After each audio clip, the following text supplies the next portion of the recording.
হচ্ছে তারা তো কোনো কিছুই মানতে নারাজ। কারণ হচ্ছে তারা, প্রথম কথা হচ্ছে বাম অতিবামদের সংগঠন নিয়ে আমি বিশেষ কিছু মন্তব্য করব না, খালি একটাই মন্তব্য করব তাদের সংগঠন নিয়ে, যে তারা যে রাজনীতিটা করে চলেছিল মানুষের কাছে আস্তে আস্তে দিনের আলোর মতো পরিষ্কার হয়ে গেছে। তো এই জন্য তারা একটা কোনো রকমভাবে নিজেদের রাজনৈতিক জমিটাকে খুঁটি হিসাবে ধরে রাখার চেষ্টা করছে। 18ই জানুয়ারি কী রায় বেরোবে এটা তো আমি এখন থেকেই বলতে পারি না, তবে আমার যেটুকু অ্যাজাম্পশন বা যেটুকু ক্ষুদ্র নলেজ আছে তাতে আমার যেটা মনে হয়েছে যে সঞ্জয় রায়ের ক্যাপিটাল পানিশমেন্ট হওয়া বা ফাঁসি হওয়ার পসিবিলিটি খুব কম। তার কারণ হচ্ছে যেটুকু আমাদের দেশে অন্তত আমি দেখেছি যে জুডিশিয়ারি সিস্টেম অনুসারে তাদের কেউ যদি কোনো ক্রাইম করে, কে করেছে, তার মোটিভ কী, মানে কেন করেছে এবং কোথায় করেছে, এই ক্রাইমটা কিন্তু মানে ক্রাইম সিনটা জানা কিন্তু অত্যন্ত জরুরি এবং কিভাবে করেছে। প্রথম কথা হচ্ছে কে করেছে, আমি বুঝলাম সঞ্জয় রায়, যেখানে আমরা একাধিকবার বলেছি সঞ্জয় রায়ের থেকে আরও কিছু ব্যক্তি জড়িত আছে, এবং কোথায় করেছে এটা মোটিভটা এখনও সিবিআই ক্লিয়ার করেনি। সেটা বলা হচ্ছে যে কোনো বিকৃত মানসিকতা থেকে এটা করেছে। সেটা যদি আমরা ধরেও নিই তাহলে ক্রাইম সিন কোনটা, সিবিআই ফার্স্ট চার্জশিটে যেটা জমা দিয়েছে সেটা বলেছে ক্রাইম সিন সেমিনার রুম। অথচ আমার হাতে যে এই যে রিপোর্টটা রয়েছে সিএফএসএল রিপোর্ট, মানে central forensic science laboratory report, এটা প্রায় সেপ্টেম্বরে কিন্তু সেপ্টেম্বরে সাবমিশন হয়েছে। সেখানে কি বলছে যে ক্রাইম সিনে যে জায়গাটা দেখানো হচ্ছে সেমিনার রুম, সেখানে কোনো ধস্তাধস্তি সাইন পাওয়া যায়নি। আর যে ম্যাট্রিক্স বাদে বাকি যে জায়গা হলো সেখানে কোনো বায়োলজিক্যাল স্টেন পায়নি। তাহলে এত বড় একটা ক্রাইম হয়ে গেল অথচ সেই জায়গায় কোনো ধস্তাধস্তির সাইন নেই। এখন যদি ধরতে পারেন যে কাউকে আনকনশাস করা হয়ে এটা হয়েছে, তাতেও কি রেজিস্ট্যান্স হবেন? এটা তো হতে পারে না। শিয়ালদা কোর্টে যে আরজিকর কাণ্ডে যে ট্রায়ালটা চলছিল সেটা শেষ পর্যায়ে এসে গেছে এবং 18ই জানুয়ারি দুপুর 2:30-টের সময় এই ঘটনাটির রায়দান করা হবে। তো আমাদের প্রথম দিন থেকে একটাই বক্তব্য ছিল যে এই জঘন্য ঘটনার সাথে যে বা যারা জড়িত তাদের সর্বোচ্চ শাস্তি। তা আমরা আশা করি সেই দিনকে আমরা সেই সর্বোচ্চ শাস্তি বা ফাঁসি, সেটাই আমরা, যে দোষী সঞ্জয় রায় ধরা পড়েছে তার আমরা শুনতে পাবো এবং আমরা আমাদের দিদিকে ফেরত পাবো না, কিন্তু হয় এই ফাঁসিটার মাধ্যমে আমাদের রাগটা একটু হলেও কমবে এই জঘন্য ঘটনা যে ঘটিয়েছে তার জন্য। ক্যামেরার রিপোর্ট যেটা হচ্ছে জমা দিয়েছে 19/8/2024, 2:35 থেকে 5:51 পর্যন্ত ফুটেজ সাবমিশন করেছে। এখানে দেখা যাচ্ছে 2:43 থেকে 3:06 কোনো ফুটেজ নেই। ধরে নিলাম যে সেই কেউ ছিল না বলে ফুটেজটা পাইনি। এখানে প্রায় 60 জনের উপরে অধিক মুভমেন্ট হয়েছে, অথচ সিবিআই তাকে আইডেন্টিফাই করতে পারেনি। এই 9ই আগস্টের ঘটার 24 ঘন্টার মধ্যে কলকাতা পুলিশ সঞ্জয় রায়কে গ্রেপ্তার করেছিল এবং পরবর্তীকালে অভয়া দিদির বাবা মা সিবিআই চেয়েছিলেন এবং সব দিকে বিভিন্নভাবে সিবিআই অনেক দিন ধরে ইনভেস্টিগেশন করার পরও সঞ্জয় রায় ছাড়া আর কাউকে পাওয়া যায়নি। তো এটাই যদি সত্যি হয় এবং বিচারাধীন প্রক্রিয়ায় যদি এটাই বেরিয়ে আসে তাহলে আমরা চাই এই সঞ্জয় রায়ের সর্বোচ্চ শাস্তি অথবা ফাঁসি, যেটাকে আমরা বলি, সেটাই যেন হয়। এবং আমরা আমাদের ওয়েস্ট বেঙ্গল জুনিয়র ডক্টরস অ্যাসোসিয়েশনের পক্ষ থেকে আমাদের যে গণকনভেনশন হয়েছিল সেখানে আমরা ডাক দিয়েছিলাম 26শে জানুয়ারি 2025-এর মধ্যে আমরা যে বা যারা দোষী হোক, যে বা যারা, তার হচ্ছে সর্বোচ্চ শাস্তি বা ফাঁসি চাই। তো আমাদের এই কথাটা যে এরকমভাবে সত্যি হবে এটা ভেবে খুবই ভালো লাগছে। তবে একটা জিনিস খারাপ লাগা সবসময় থেকেই যাবে, যেটা হচ্ছে আমরা আমাদের দিদিকে কোনোদিনও ফেরত পাবো না। এটা জাস্টিস, আমার যেটুকু মনে হয় কোনো একটা ক্রাইম হয়েছে তাতে জাস্টিস দেওয়াটা হচ্ছে কাদের কাজ? রাষ্ট্রের কাজ, পুলিশের কাজ, সিবিআইয়ের কাজ। এখানে জেডিএফ দৌড়ালো, জেডিএ দৌড়ালো বা যেই দৌড়ায়, এ তো রাস্তায় নামার কিছু নেই। আমি যদি প্র্যাকটিক্যাল পয়েন্ট অফ ভিউতে আমরা যে রাস্তায় কেন নামব, সরকার বাধ্য করেছে, পুলিশ প্রথমে কিছু করেনি, সিবিআইও সেই সেম পথে পুলিশের মতো হাঁটা পথে হাঁটছে। তো সেই ক্ষেত্রে যদি ডব্লিউবি জেডিএফ হাঁটে তো তাদের দোষের কি আছে? আর যারা বাম অতিবাম সংগঠন বলছে তাহলে তারা কি সংগঠন? তারা কি নিউট্রাল সংগঠন? তাহলে তারা রাস্তায় নামুক। তারা বাম এবং অতিবাম সংগঠন হয়েই যদি নেমে থাকে, আমি বলবো যারা এই কথা অভিযোগগুলো করছে তারা নিজেরা রাস্তায় নামুক। আর জাস্টিস পাওয়ার জন্য তো রাস্তায় নামার কথা নয়, এ তো রাষ্ট্রের উচিত তাদেরকে জাস্টিস দেয়া। রাষ্ট্র দিল না কেন? তার জন্যই বাধ্য হয়ে রাস্তায় নেমেছে। যে সিএফএসএল এর রিপোর্টে এরকম কিছু বলা নেই যে হচ্ছে ঘটনাস্থল সেমিনার রুম কিনা, ওখানে একটা কথা লেখা ছিল যে হচ্ছে যা DNA sample may be contaminated, right?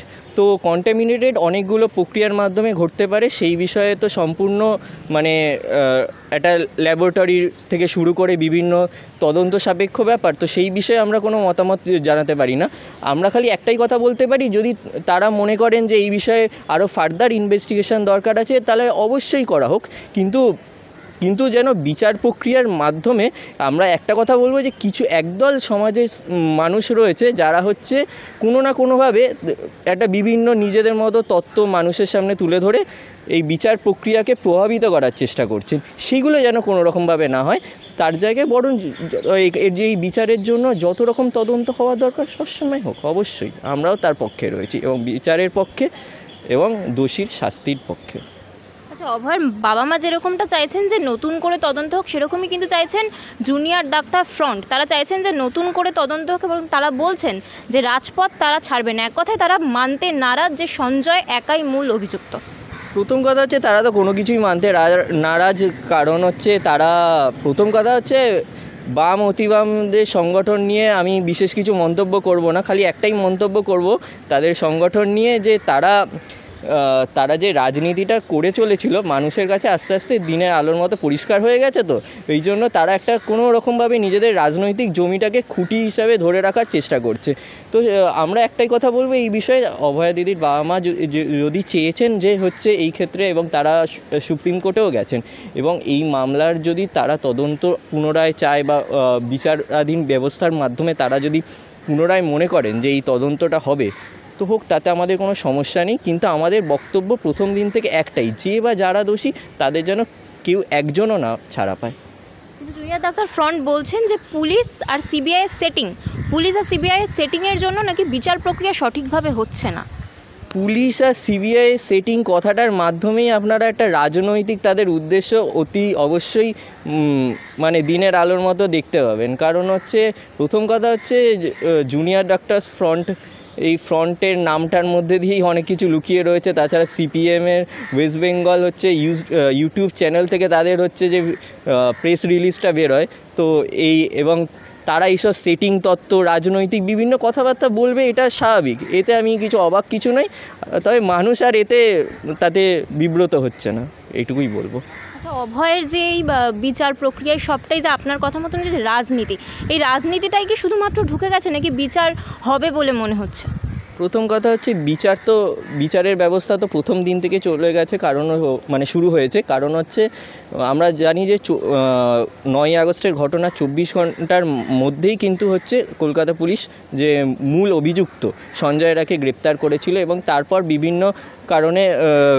বিভিন্ন কারণে আমরা দেখেছি হচ্ছে, আমরা যেটা বারবার দাবি করে রেখেছিলাম যে এই দীর্ঘসূত্রিটা যেন না হয়, কিন্তু আস্তে আস্তে দেখা যাচ্ছে যে এই তদন্ত ট্রায়াল প্রক্রিয়া যেটা শিয়ালদা কোর্টে চলেছে সেটা শেষ হয়ে এসছে, এবং যদি পরবর্তীকালেও এটার কোনো রিইনভেস্টিগেশন হয় তা আমরা তার সে সবসময় সমর্থন করব। কিন্তু খালি একটা কথা সেটা আমরা সবসময় বলে দিতে চাই যে যেই বা যারা দোষী থাকুক তারা যেন সবার শাস্তি হয়, এটা নিয়ে কোনো সন্দেহ নেই। মাল্টি ইনস্টিটিউশনাল মেডিকেল বোর্ডের রিপোর্ট, এটাও কিন্তু সিবিআইয়েরই তৈরি করা। যেটা হচ্ছে মাল্টি ইনস্টিটিউশনাল মেডিকেল বোর্ড হচ্ছে দিল্লিতে বেশ কিছু মেডিকেল কলেজ, মানে দিল্লির নামকরা মেডিকেল কলেজ, আর হচ্ছে দিল্লির এইমসের ফরেন্সিক সায়েন্সের যিনি হেড ছিলেন ডক্টর আদর্শ কুমার, তার নেতৃত্বে রিপোর্ট জমা হয়েছে 18/9 মানে সেপ্টেম্বরের 18 তারিখ। সেখানে কি বলছে যে এখানে যথেষ্ট ভিকটিম রেজিস্ট্যান্স বা স্ট্রাগল করেছে, মানে সে বাঁচার চেষ্টা করেছে। তাদের 6 নম্বর পয়েন্টে এটা লেখা আছে। তাহলে সে যদি ধস্তাধস্তি করে, মানে রেজিস্ট্যান্স দেয়, অ্যাকিউজডের সাথে তারা ধস্তাধস্তি হয়েছে, তাহলে সেই ধস্তাধস্তির সাইন ক্রাইম সিনে কেন নেই? এইবার যদি বলা হয় যে প্রমাণ লোপাট করেছে, তাতেও কি কোনো ধস্তাধস্তির সাইন পাওয়া যাবে না? বা বায়োলজিক্যাল স্টেন কি রিমুভ করা সম্ভব? যদি 1 ফোঁটাও বায়োলজিক্যাল স্টেন থাকে, ফরেন্সিক এক্সপার্টরা সেটাও বের করে নিতে পারে। তো এখানে দেখা গেল যে ক্রাইম সিনে ওখানে ধস্তাধস্তির সাইন পাওয়া যায়নি। এবং এটাও বলেছে এই দুটো সেন্ট্রাল ফরেন্সিক সায়েন্সের রিপোর্ট যে তারা ওই পুরো জায়গাটাকে এমন মেটিকুলাসলি দেখেছে যে 24x7 ঘন্টা যেখানে অপারেশনাল, সেখানে কেউ ঢুকে এই ধরনের ক্রাইম করা সম্ভব নয়। এই কথা আমি বলছি না, আমরা এতদিন যে আবেগের কথা বা কথাটা কিন্তু নয়, এই কথাটা কিন্তু সম্পূর্ণরূপে সেন্ট্রাল ফরেন্সিক সায়েন্সের রিপোর্ট এবং মাল্টি ইনস্টিটিউশনাল মেডিকেল বোর্ডের রিপোর্ট। এই রিপোর্টটা করেছেই হচ্ছে সিবিআইয়ের গঠিত টিম। এইবার গেল দুটো রিপোর্ট, দুটোর পরে আসছে ডিএনএ রিপোর্ট। দেখুন, এখন সব থেকে যে অথেন্টিক রিপোর্ট মানুষের, সেটা কিন্তু ডিএনএ অ্যানালিসিস রিপোর্ট। সেই ডিএনএ অ্যানালিসিস রিপোর্টে যে স্যাম্পেলগুলো কালেকশন করা হয়েছে, সেখানে এটা কিন্তু সিবিআইয়েরই তৈরি পাঠানো রিপোর্ট থেকে যেটা বেরিয়েছে, 3টে সোয়াবে আলাদা সিগন্যাল পাওয়া গেছে। এক্সিবিট কিউ এ অ্যানাল সোয়াব, এক্সিবিট আর এ নিফিল সোয়াব, এক্সিবিট 5 হচ্ছে ভালভার মপ।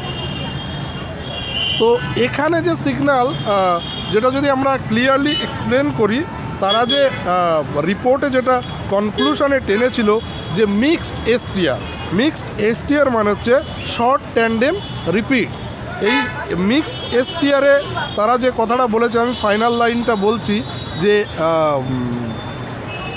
সেটা হচ্ছে কন্টামিনেশনের কারণে মিক্সড এসটিআর এসছে। এবার কন্টামিনেশন মানে আমাদেরও প্রথমে বুঝতে কিন্তু ভুল হয়েছিল যে কন্টামিনেশন মানে আমরা যারা ডাক্তার, ধরুন কোনো ইউরিন স্যাম্পেল কালেকশনের সময় কোনো স্টেরিলাইজেশনটা মেনটেন হলো না, সেক্ষেত্রে ভাইরাস ব্যাকটেরিয়া মিক্স হয়ে গেল। কিন্তু ব্যাপারটা তা কিন্তু নয়, মানে ভাইরাস ব্যাকটেরিয়া কোনো ধুলোবালি বা অন্য কোনো এর মাধ্যমে মিশে যেতে পারে।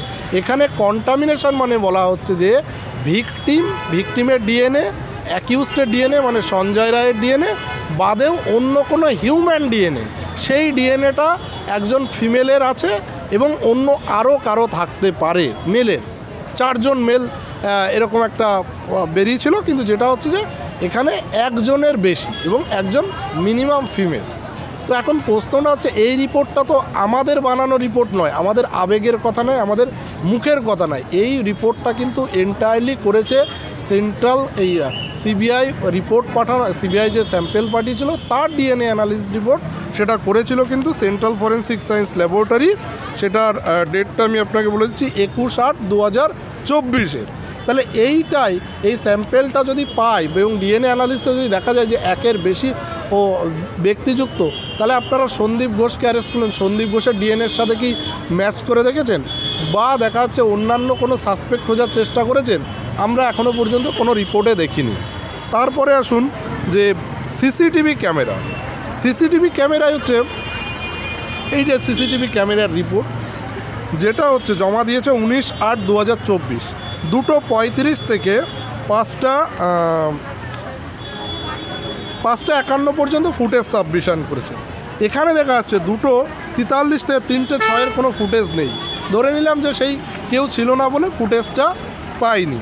এখানে প্রায় 60 জনের উপরে অধিক মুভমেন্ট হয়েছে, অথচ সিবিআই তাকে আইডেন্টিফাই করতে পারেনি। আচ্ছা, ওই ওয়ার্ডে কে আছে এটা বোঝার জন্য ওই ওয়ার্ডের doctor, nursing staff, paramedics, group D, ইয়ারএস সিকিউরিটি, এদের ডেকে যদি ফুটেজটা দেখানো হয়, তাহলে ওই ব্যক্তি কারা সেটা কি আইডেন্টিফাই করা যাবে না? আর এখানে যে ফুটেজগুলো আমি নিজে পড়ে দেখলাম, কয়েকটাই লেখা আছে আপার গার্মেন্টস নেই ঠিকঠাক। 2:35 থেকে 5:50 পর্যন্ত আপার গার্মেন্টস নেই। এই ধরনের ব্যক্তিরা কারা? জেনারেলি ওটার 4 তলায়, নিচে তো নয়। আর হসপিটালে কেউ আপার গার্মেন্টসহীন কেউ কি করে আসে, কি করে ঢোকে? এবার যদি ধরে নিন যে মানুষ সবসময় গার্মেন্টস রাখে না, তারা হয়তো স্নান করতে আছে, 2:35 থেকে 5:50 পর্যন্ত কেউ তো স্নান করতে যাবে না। আর ওই টাইমে মানুষের ঘুমোনোর টাইম, মানে যদি ধরে নিই পেশেন্টরা কখনো তারা আপার গার্মেন্টসগুলো ওখানে ঘুরে বেড়াবে না, ওয়ার্ডের বাইরে। তারা ঘুরলেও এমনিতেই চেস্ট ডিপার্টমেন্টে বেশিরভাগ শ্বাসকষ্টের পেশেন্ট, টিবি রোগী, এই ধরনের পেশেন্ট থাকে। তারা অন্তত রাত 2:35 থেকে 5:50 ভিতর ঘুরে বেড়াবে না। তাহলে এই ব্যক্তিগুলো কারা? এবং এই ব্যক্তিগুলো বেশিরভাগই সিসিটিভিতে যেটুকু সাবমিশন হয়েছে সেগুলো সাসপিশিয়াস। বা দেখুন 2:35 থেকে 5:50 কেন, তার আগের ফুটেজগুলো কেন চেক করা হয়নি? বা ওই যে ফ্লোর, ওই ফ্লোরের উপরে যে আরও ফ্লোর রয়েছে সেগুলোর ফুটেজ কোথায়? এই যে একাধিক অসঙ্গতি, এর সত্ত্বেও কিন্তু সিবিআই কী করলো, সঞ্জয় রায়ের ট্রায়াল শুরু করে দিল এবং পরবর্তীকালে তার ট্রায়াল শেষ হয়ে গেল। এইবার পানিশমেন্টের পালা। এইবার এতগুলো অসঙ্গতি রেখে তাহলে সিবিআই কী প্রমাণ করতে চেয়েছে? সিবিআইও কি চায় কলকাতা পুলিশের মতো কেসটাকে ধামাচাপা দিয়ে যেতে, কারণ সিবিআই কোনো কিছু ক্লিয়ার করেনি এবং এটা ক্লিয়ারলি মনে হচ্ছে যে সিবিআই ইন্টেনশনালি কেসটাকে সঞ্জয় রায় দিয়ে এন্ড করতে চায়। এটা কোনো রকমভাবেই বিশ্বাসযোগ্য নয়। শুনুন, এটা তো আবেগের না, এটা হচ্ছে রিপোর্ট বেসিসে একজনের উপরে একাধিক ব্যক্তি জড়িত। সেই ব্যক্তিদের সিবিআই বের করেনি। জানি না সিবিআই পরবর্তীকালে কি করবে, তবে 18 তারিখে কি জাজমেন্ট হবে সেটাও আমার আইডিয়া নেই। তবে এটুকু বলতে পারি, সঞ্জয় রায়ের পানিশমেন্ট ক্যাপিটাল পানিশমেন্ট হলেও সঞ্জয় রায় কিন্তু তার অ্যাডভোকেটরা আর্গুমেন্ট এতগুলো অসঙ্গতি নিয়ে করলে আমার মনে হয় না যে তার আলটিমেটলি ফাঁসির সাজা হবে। কিন্তু অভয়ের বাবা মা কিন্তু এই তদন্তে সন্তুষ্ট নন। তারা চাইছেন যে আবার নতুন করে তদন্ত হোক এবং WBJDFও এই একই পথে হাঁটছেন। তারা বলছেন যে রাজপথ ছাড়বেন না। এক কথায় সঞ্জয় রায় একাই মূল অভিযুক্ত, এটা মানতে তারা নারাজ। তাহলে পরবর্তী দিকে কি হবে? এবং WBJDFকে এই নিয়ে প্রশ্ন করাতে তারা বলছে যে WBJDF বাম অতিবাম সংগঠন। কি বলবেন এটা নিয়ে আপনি? আচ্ছা, জাস্টিস আমার যেটুকু মনে হয়, কোনো একটা ক্রাইম হয়েছে, তাতে জাস্টিস দেওয়াটা হচ্ছে কাদের কাজ? রাষ্ট্রের কাজ, পুলিশের কাজ, সিবিআইয়ের কাজ। এখানে JDF দৌড়ালো, JDA দৌড়ালো বা যেই দৌড়ায়, এ তো রাস্তায় নামার কিছু নেই। আমি যদি প্র্যাকটিক্যাল পয়েন্ট অফ ভিউতে আমরা যে রাস্তায় কেন নামব, সরকার বাধ্য করেছে, পুলিশ প্রথমে কিছু করেনি, সিবিআইও সেই সেম পথে পুলিশের মতো হাঁটা পথে হাঁটছে। তো সেই ক্ষেত্রে যদি WBJDF হাঁটে তো তাতে দোষের কি আছে? আর যারা বাম অতিবাম সংগঠন বলছে, তাহলে তারা কি সংগঠন? তারা কি নিউট্রাল সংগঠন? তাহলে তারা রাস্তায় নামুক। তারা বাম এবং অতিবাম সংগঠন হয়েই যদি নেমে থাকে, আমি বলবো যারা এই কথা অভিযোগগুলো করছে তারা নিজেরা রাস্তায় নামুক। আর জাস্টিস পাওয়ার জন্য তো রাস্তায় নামার কথা নয়, এ তো রাষ্ট্রের উচিত তাদেরকে জাস্টিস দেয়া। রাষ্ট্র দিল না কেন? তার জন্যই বাধ্য হয়ে রাস্তায় নেমেছে। এবং অভয়ের মা বাবার ক্ষেত্রে দেখুন, এনাদের আগে যে আইনজীবীর প্যানেল ছিল, সেই আইনজীবীর প্যানেল মিসগাইড করেছে। এই আইনজীবীর প্যানেল এর আগে কোনো কিছু ট্রায়ালটা শুরু হতে কেন দিল? এবং এই যে দেখবেন যে নতুন আইনজীবীর প্যানেল, তারা 35টা অসঙ্গতি নিয়ে লোয়ার কোর্টে জমা করেছে, সিবিআইকে জানিয়েছে। কিন্তু তার আগের আইনজীবীর প্যানেল তারা দীর্ঘদিন টাইম পাওয়ার পরে তারা কিছু করেনি এবং কেসটা দি এন্ডের পর্যায়ে নিয়ে গেছে। এখন নতুন আইনজীবীর প্যানেল একদম at the end of the day এসে তারা লড়াইটা স্টার্ট করেছে এবং তাদেরকে মিসগাইড করে তারা এখন কি করবে? তারা অসহায়, তাদের মতো অসহায়। তাদের মেয়ে মারা গেছে, তাদের সব চলে গেছে, অথচ তাদের দেখা হলো রাজ্য পুলিশ তাদের সাথে প্রথমে অসহযোগিতা, কেসটা ধামাচাপা দেওয়ার চেষ্টা হলো এবং সিবিআইও সেই রাজ্য পুলিশের মতো একই রকম পর্যায়ে গেল, কোনো তদন্ত করলো না। সিবিআই তদন্ত করেছে বলেই তো আমার মনে হচ্ছে না। এই রিপোর্টগুলো তো সেপ্টেম্বরে চলে এসছে, তাহলে এই রিপোর্টগুলো কি মিথ্যা? আজকালকার দিনে কি বলা যায় যে ডিএনএর রিপোর্ট মিথ্যা? সিবিআই তাহলে এটা বলে দিক কোর্টে গিয়ে। আমি জানি না কোর্টে এই রিপোর্টগুলো সাবমিশন করার পরে কোর্ট থেকে কি জাজমেন্ট আসবে, কিন্তু এটুকু মনে করি এই রিপোর্টগুলোর উপরে এতগুলো অসঙ্গতি, তাহলে আবার রিইনভেস্টিগেশন কেন হবে না? WBJD অর্থাৎ জুনিয়র ডাক্তার অ্যাসোসিয়েশন বলছে যে অভয়াকে সামনে রেখে নাকি জুনিয়র ডাক্তার ফ্রন্ট প্রথম থেকেই রাজনীতি করছে, আর এই রাজনৈতিক খুঁটিটাকে বজায় রাখার জন্য তারা সঞ্জয় রায় যে একাই মূল অভিযুক্ত সেটা মানতে চাইছে না। এখন দেখুন, ওরাও তো ডাক্তার, ওরা তো ডাক্তারের বাইরে কেউ নয়। ওরা যদি এই রিপোর্টগুলো পড়ে থাকে তাহলে ওরা বলে দিক যে এই রিপোর্টগুলো ভুল লেখা আছে, ডিএনএ অ্যানালিসিস রিপোর্টে একের বেশি জড়িত দেখাচ্ছে। সেখানে ওদের যদি মনে হয় যে না সঞ্জয় রায় একা দায়ী, তাহলে কলকাতা পুলিশ আর সিবিআইয়ের মতো ওদেরও টেন্ডেন্সি, ওদের নিয়ে বেশি কথা বাড়িয়ে লাভ নেই।